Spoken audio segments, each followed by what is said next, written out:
sufren seguramente van a decir sí, es así porque le deja incapacitado totalmente durante muchas horas o incluso varios días. Pero quien sabe de esto y nos va a dar explicaciones de qué es la migraña es el doctor Hugo Solís, médico neurólogo del Hospital Ramón Madariaga. ¿Cómo le va? Bienvenido, buenas tardes. Buenas tardes, muchísimas gracias por la invitación y un saludo muy grande a toda la Bien, audiencia. muchas gracias a usted, queriendo saber un poco más sobre la migraña. No la padezco afortunadamente, pero tengo colegas en ambos medios donde trabajo que lamentablemente la sufren. Hay que ponerse, creo que, en el lugar de la persona para entender de qué se trata, pero usted nos puede explicar qué es la migraña y por qué lo sufren tanto.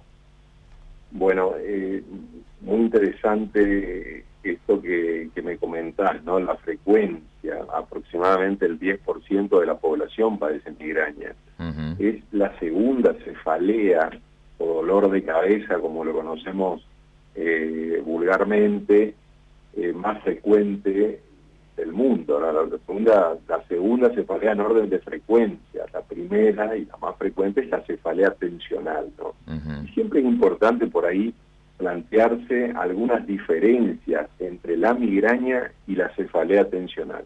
Muchas veces hay cuadros que son bastante parecidos o que tienen un componente de cefalea tensional y un componente de migraña. Pero para decir concretamente qué es la migraña, cuándo tenemos que pensar en migraña, cuando tenemos un dolor de cabeza que preferentemente es de un solo lado, en la Ujú. mitad derecha o en la mitad izquierda, que es de característica pulsátil, es decir, el dolor está como latiendo. Ujú.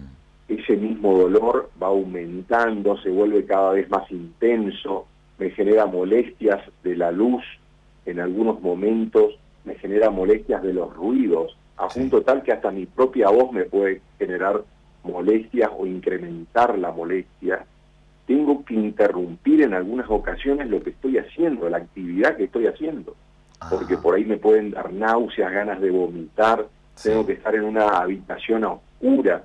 Si yo me muevo, si voy caminando de un lado a otro me duele más, es decir, esto marca la diferencia con la cefalea tensional, que es una cefalea que no es pulsátil, que es opresiva, es decir, es una cefalea donde uno siente Ujú. una opresión en la cabeza, generalmente en la nuca o en las sienes, Sí. en la parte que llamamos temporal, uno siente como que aprieta. En general uno cuando se mueve o camina no empeora ese dolor de cabeza, no se acompaña de molestia de la luz, lo que llamamos fotofobia, o molestias de los ruidos, eso que llamamos fonofobia, es Ujú. decir, una versión mucho más suave y mucho más manejable. En cambio, la migraña realmente interfiere en la calidad de vida de manera Sí. notable, Te de manera cambia, notable te la cambia y no, persona. no es solamente el día. ¿Cuántos días puede durar una migraña?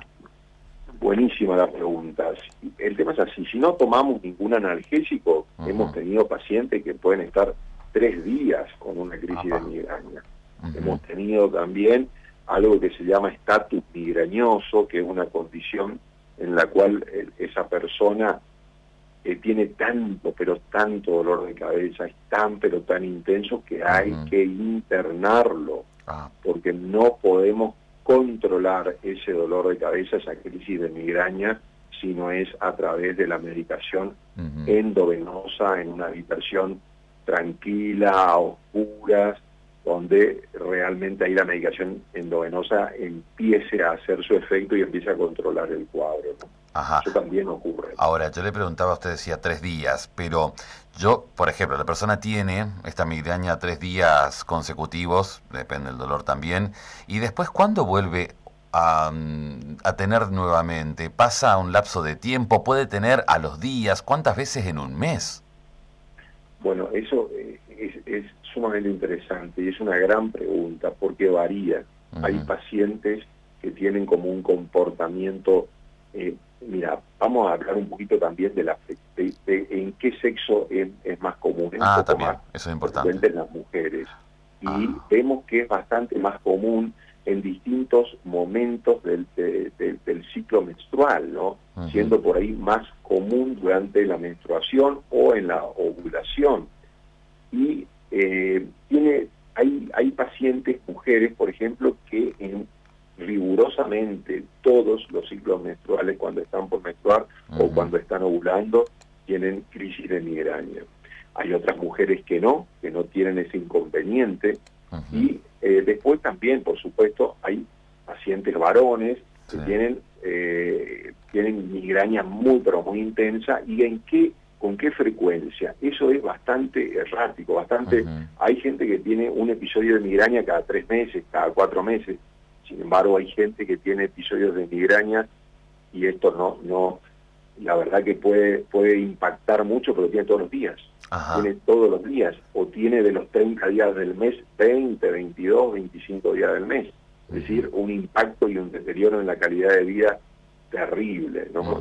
Entonces, es muy variable el cuadro, y eso también nos lleva a pensar qué estrategia preventiva de la migraña vamos a usar.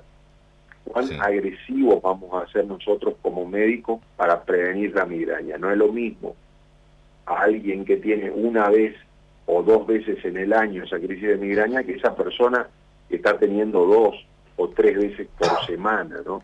Y es muy importante hacer y enfatizar la importancia del tratamiento preventivo de la migraña, porque realmente es ahí donde nosotros podemos cambiar la historia de la migraña.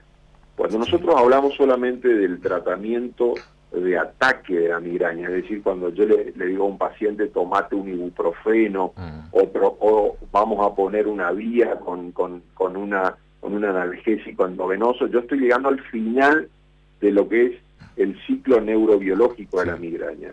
Donde yo tengo que empezar a intervenir como médico es antes de que se dé todo ese fenómeno que involucra a todo el cerebro. Es un fenómeno impresionante la migraña. Sí, es algo impactante lo que cuenta y cómo se ve una persona también. ¿Cómo a esta altura no hay una solución a esto? Bueno, en relación a esto, vamos a hablar un poco de algunas novedades muy positivas que hemos empezado a utilizar, que son ciertos fármacos o anticuerpos monoclonales que van un poco a ciertas cuestiones medulares en la fisiopatología de la migraña. Son medicamentos subcutáneos que se aplican una sola vez por mes. Realmente yo creo que cambiado. Se evolucionó bastante. Sí, han cambiado muchísimo. El gran problema son fármacos muy caros. Fármacos que hoy por hoy la medicina tiene un sistema de licencia y son fármacos que están a precios realmente muy altos, ¿no? Pero también, no obstante eso, hay que mencionarlos, ¿no? Son fármacos que han llegado en los últimos años, tanto en Europa como en Estados Unidos. Tenemos pacientes también acá medicados con estos fármacos, y realmente la respuesta es muy importante. Pero sin llegar a esto para decir que esto es lo nuevo que hay en migraña, pero también hay ciertos fármacos que usamos nosotros con mucha frecuencia, que son preventivos de la migraña, que se usan, por ejemplo, en la epilepsia, como por ejemplo el topilamato, el valproato de sodio, o algunos fármacos, por ejemplo, antidepresivos en dosis muy bajas, en donde lo que tratamos de hacer es modular la vía del dolor y con muy buenos resultados. Es decir, hay opciones que son muy buenas, que no son de un costo oneroso y que dan muy buen resultado. La estrategia en cuanto a lo farmacológico es la medicación preventiva. Por supuesto, que viene también la otra pregunta. Y yo siempre digo que hay que tener una lista, dice un profesor mío, de qué cosas hago para no tener dolores de cabeza, pero también cuánto estoy haciendo en mi día a día para tener dolor de cabeza. El profesor decía, bueno, hasta ahora me dijiste todas las cosas que hay que hacer para tener dolor de cabeza, le decía al paciente. Ahora quiero que me cuentes qué cosa podemos hacer para no tener dolor de cabeza. Para evitarlo. Era muy interesante. Era la lista era enorme, pero eran de de un montón de cosas que llevaban directo al dolor de cabeza. A una, decir, sí, una persona que tiene que usualmente padece migrañas, tiene que cuidarse en otro sentido. Hablamos de también influye lo que es la alimentación, bebidas, todo, estrés. Exacto, el cerebro del paciente migrañoso es un cerebro muy especial, un cerebro que hay que cuidarlo de una manera como si fuera un diamante. ¿Por qué? Porque es un cerebro que necesita de un cierto orden. El cerebro del migrañoso, por ejemplo, duerme mal, está acostumbrado a dormir 7 horas por día, 8 horas por día, y de golpe duerme 4 horas por día. Atención, no es nada descabellado que ese día tenga una crisis de migraña. El cerebro del migrañoso por ahí responde muy mal al alcohol, toma un vaso de cerveza y está a las 2, a las 3 horas, está con una crisis de migraña. Sí. Se excede en comidas, por ejemplo, chocolates, o al revés, hace ayunos prolongados, que también vemos mucho, cada vez más, no comió, no desayunó, y son las 6 de la tarde y no comió nada en todo el día. O los que implementan en su vida el ayuno intermitente también, quizás es una invitación a la migraña, es una invitación al dolor de cabeza. Y también, por supuesto, el estrés psicofísico. El estrés ni hablar, porque si a todo esto le agregamos estar, como decimos vulgarmente, como locos, y bueno, eso tiene sus consecuencias, indudablemente que no favorece al migrañoso. El migrañoso tiene que ser lo más ordenado posible en todo lo que significa su vida.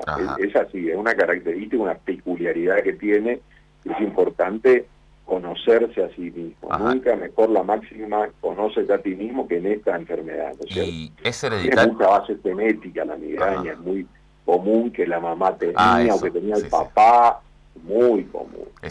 Justamente estaba por preguntarle si era hereditario, digamos, hay alto porcentaje que sea hereditario. Sí, tiene mucha base genética, y también es importante, y me parece que si puedo tirar un mensaje, si me permitís, sí, como no, obvio, de una migraña en especial que hay que tenerle mucho respeto. La migraña que se da en pacientes mujeres que toman anticonceptivos y que tienen lo que se denominan migrañas con auras visuales, es decir, que precediendo, te diría, minuto, a veces menos de un minuto, fenómenos luminosos como destellos luminosos que a veces son en los dos ojos, o también acortamiento del campo visual. Es como que la visión se va acortando y terminado ese minuto empieza un dolor de cabeza muy, pero muy intenso. Hoy sabemos que esas mujeres no deberían tomar anticonceptivos, sobre todo con alto tenor de estrógenos. Bien, así que... De modo tal que este es un concepto para tener, porque tienen 8 veces más posibilidades este tipo de pacientes migrañosas de tener un accidente cerebrovascular que quienes no toman este medicamento. Doctor, muchísimas gracias, nos dejó muy claro lo que es la migraña, claro que, como le decía al principio, quien la padece, nosotros no vamos a entender ese dolor tan intenso, que es cierto, lo inhabilita durante varios días en algunos casos, se da casos graves también, como usted marcaba otros casos, y bueno, lo importante, los consejos, las recomendaciones que daba. Muchísimas gracias por su tiempo.